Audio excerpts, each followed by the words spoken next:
या अय्युहल्लज़ीना आमनू ला तुल्हिकुम अमवालुकुम वला औलादुकुम अन ज़िक्रिल्लाह। 28वां पारा सूरह मुनाफिकून आयत नंबर 9 के अंदर अल्लाह ताला ने इरशाद फरमाया कि ए ईमान वालों, तुम्हें तुम्हारे माल और तुम्हारी औलाद अल्लाह के जिक्र से गाफिल ना कर दें। जो ऐसा करेगा वो नुकसान उठाने वालों में से होगा। यहाँ पर जिक्र से मुराद 5 नमाजें हैं। जो शख्स औलाद के अंदर मशगूल होकर या कारोबार के अंदर मशगूल होकर नमाज को छोड़ देगा तो कल क़यामत वाले दिन उसका नुकसान होगा। इसी तरह हुज़ूर अलैहिस्सलातु वस्सलाम ने इरशाद फरमाया, क़यामत के दिन बंदे के आमाल में सबसे पहले उससे नमाज के बारे में सवाल होगा। अगर वो दुरुस्त हुई तो उसने कामयाबी पाई, और अगर उसमें कमी हुई तो वह रुस्वा हुआ और उसने नुकसान उठाया। एक रिवायत के अंदर यह है कि हुज़ूर अलैहिस्सलाम ने इरशाद फरमाया, जो शख्स नमाज की हिफाजत करे तो उसके लिए नमाज क़यामत के दिन नूर, दलील और निजात होगी, और जो शख्स नमाज की हिफाजत ना करे उसके लिए नमाज क़यामत वाले दिन न नूर होगी, न दलील, ना ही निजात। और वह शख्स क़यामत के दिन फ़िरौन के साथ होगा, कारून के साथ होगा, हामान के साथ होगा और उबई इब्ने खलफ के साथ होगा। उलमा फरमाते हैं कि नमाज के तारिक को इन 4 लोगों फ़िरौन, कारून, हामान, उबई इब्ने खलफ के साथ इसलिए उठाया जाएगा कि लोग अमूमन दौलत, हुकूमत, वजारत और तिजारत की वजह से नमाज को तर्क करते हैं। जो हुकूमत की मशगूलियत के सबब नमाज नहीं पढ़ेगा उसका हशर फ़िरौन के साथ होगा। जो दौलत के बायस नमाज तर्क करेगा तो उसका हशर कारून के साथ होगा, और अगर तर्क नमाज का सबब वजारत होगी तो वो फ़िरौन के वज़ीर हामान के साथ होगा। और अगर तिजारत की मसरूफियत की वजह से नमाज छोड़ेगा तो मक्का मुकरमा के बहुत बड़े काफिर ताजिर उबई इब्ने खलफ के साथ क़यामत वाले दिन उठाया जाएगा। हदीस पाक के अंदर आता है, हजरत सैयदना उमर फारूक रदी अल्लाह तआला अन्हु पर कातिलाना हमला हुआ तो अर्ज की गई कि अमीरुल मोमिनीन नमाज का वक़्त है। फरमाया, जी हाँ सुनिए, जो शख्स नमाज को ज़ाय करता है उसका इस्लाम में कोई हिस्सा नहीं। और हजरत उमर फारूक रदी अल्लाह तआला अन्हु ने शदीद ज़ख्मी होने के बावजूद नमाज अदा फरमाई। हजरत सैयदना उबादा इब्ने सामित रदी अल्लाह तआला अन्हु से मरवी है, फरमाते हुज़ूर अलैहिस्सलातु वस्सलाम ने इरशाद फरमाया, जो शख्स अच्छी तरह वुज़ू करे फिर नमाज के लिए खड़ा हो, उसके लिए रुकू, सुजूद और किरात को मुकम्मल करें तो नमाज कहती है कि ए अल्लाह तू इस बंदे की हिफाजत फरमा जिस तरह इसने मेरी हिफाजत की। फिर इस नमाज को आसमान की तरफ ले जाया जाता है और इसके लिए चमक और नूर होता है। बस इसके लिए आसमान के दरवाजे खोले जाते हैं हत्ता कि इसे अल्लाह ताला की बारगाह में पेश किया जाता है, और वो नमाज उस नमाजी की शफाअत करती है। और अगर वो उस नमाज का रुकू और सुजूद और किरात मुकम्मल ना करे तो नमाज कहती है, अल्लाह ताला तुझे छोड़ दे जिस तरह तूने मुझे ज़ाया कर दिया। फिर इस नमाज को इस तरह आसमान की तरफ ले जाया जाता है, इस पर तारीकी छाई होती है और उस पर आसमान के दरवाजे बंद कर दिए जाते हैं।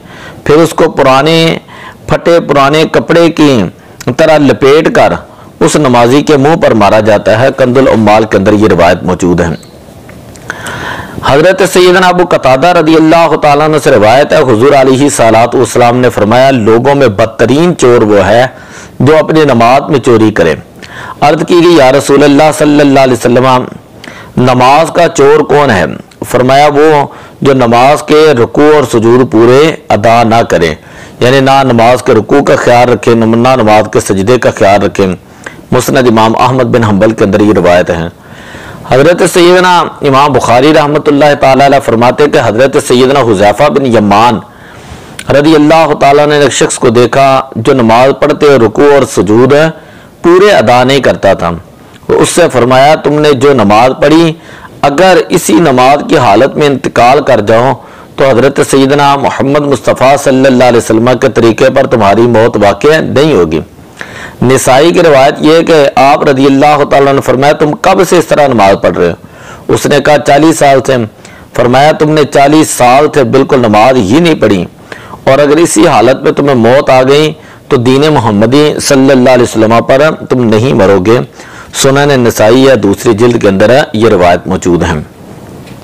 तो इन रिवायात से हमें ये पता चलता है नमाज की कितनी अहमियत है। और एक होता है माल की चोरी करना और एक होता है नमाज की चोरी करना। तो नमाज का जो चोर होता है उसको सबसे बड़ा चोर कहा गया है। तो हमें ये कोशिश करनी चाहिए कि जब हम बावुज़ू होकर घर से निकलें, और निकले भी हम नमाज के लिए ही हैं, तो हम अल्लाह के घर में जाकर अच्छे तरीके के साथ पूरे खुशू खुजू के साथ नमाज अदा फरमाए। अल्लाह ताला ने इरशाद फरमाया कद अफलहल मुमिनून अल्लज़ीना हुम फ़ी सलातिहिम खाशिऊन, कि वो लोग कामयाब हो गए, वो मोमिन लोग कामयाब हो गए कि जो अपनी नमाजों के अंदर खुशू खुजू करते हैं, आजिज़ी इनकिसारी के साथ जो है नमाज अदा करते हैं। एक शख्स जो है उसको हुजूर अलैहिस्सलातु वस्सलाम ने देखा कि वो अपनी दाढ़ी के साथ खेल रहा है। तो हुजूर अलैहिस्सलातु वस्सलाम ने फरमाया अगर इसके दिल के अंदर खुशू होता तो इसके आज़ा में भी खुशू होता। तो एक मरतबा हुजूर अलैहिस्सलातु वस्सलाम से पूछा गया कि अगर कोई शख्स नमाज के अंदर अपने जिस्म को हरकत देता है तो फिर क्या है? तो हुजूर अलैहिस्सलातु वस्सलाम ने फरमाया जिस बंदे के दिल के अंदर खुशू होता है उसके आज़ा में भी खुशू होता है। अगर उसके दिल के अंदर खुशू होता तो कभी भी वो नमाज की हालत में अपने आज़ा को हरकत ना ज़्यादा देता, पूरी इन्हिमाक के साथ, पूरी तवज्जो के साथ, पूरी यकसुई के साथ अल्लाह की तरफ, पूरे इन्हिमाक के साथ अल्लाह की तरफ मुतवज्जो होकर जो है वो बंदा नमाज अदा करता और हुजूर कल्ब के साथ नमाज अदा करता। असल नमाज ही वो है कि जब इंसान नमाज अदा करे तो उसे एक ख़ास तरह की कैफियत तारी हो जाए और ख़ास तरह का सुरूर उसको पैदा हो जाए, ख़ास तरह की एक लज्जत पैदा हो जाए। फिर जब वो नमाज इस अंदाज के अंदर पढ़ेगा तो अल्लाह ताला भी उस बंदे से राज़ी होगा और अल्लाह ताला अपनी रहमतों की बारिश उस बंदे के ऊपर करेगा। लेकिन जो शख्स ये कहे कि बस मैंने सर से एक बोझ माज़अल्लाह उतारना है, तो फिर वो बंदा जो है नमाज के अंदर कोताहियाँ करना शुरू करे अगर, तो वो बंदा अल्लाह की बारगाह में मकबूल नहीं है। तो दुआ अल्लाह ताला अमल की तौफीक अता फरमाए। अस्सलातु वस्सलामु अलैका या रसूल अल्लाह व अला आलिका व अस्हाबिका।